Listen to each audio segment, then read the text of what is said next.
Good afternoon there on YouTube. Just bringing you another wonderful little survival tip. I wouldn't say it's a survival tip. It's kind of a everyday hunting tip with this. This is a 32 caliber CVA Squirrel rifle. This gun was originally my grandfather's, and he passed it on me many years ago. Gun's probably about 40 years old. And the reason I'm bringing this is a 32 caliber muzzleloader is as kind of a viable alternative to 22 long rifle, especially since 22 long rifle is very hard to get. It's about as hard to get as compromise in Washington D.C. these days. 22 ammo is getting tougher and tougher to find in some places. I hear bits and pieces where you can find it. Some places you can, some places you can't. So I decided to bring the 32 caliber Squirrel rifle out to show you what you could do with a gun that you can always get ammo for. And the reason I mean that is, if you can get percussion caps, this takes number 11, as pretty much any other percussion 32 caliber muzzleloaders do, either if it's Pedersen or if it's Traditions or Dixie, even this old CVA. And you can get powder, something like Pirate XP or Hogden's 777 3F, you can shoot this. Round balls, you can get them anywhere. Dixie Gunworks sells these by the 100 for $12, or you can find a mold and make your own. As far as power goes, the velocity on this is a couple hundred feet per second better than any 22 I've chronographed.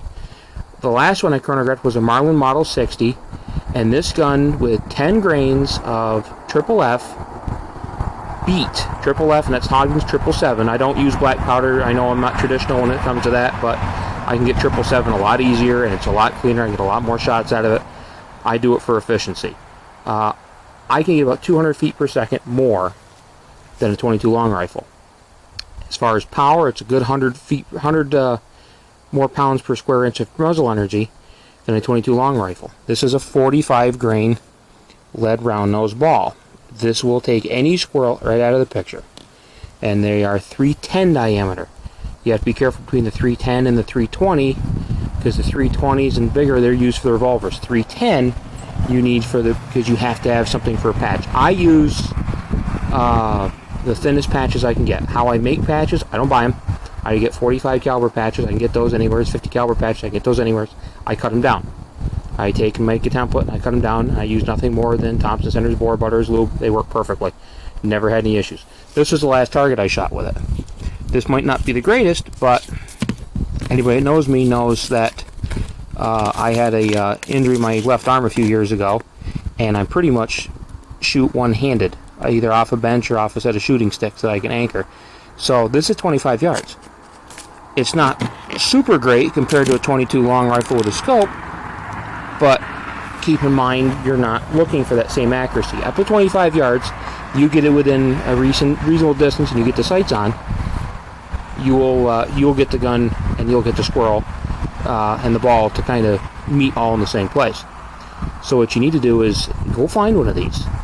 This gun, I mean, I don't know where I've never seen another one, but around $500, which is the price of a pretty good 22 if you throw a scope on it, will work every single time. I shoot this gun when I can, and it goes bang. I've won a couple of medals with it in black powder squirrel matches, and this gun goes bang each and every time.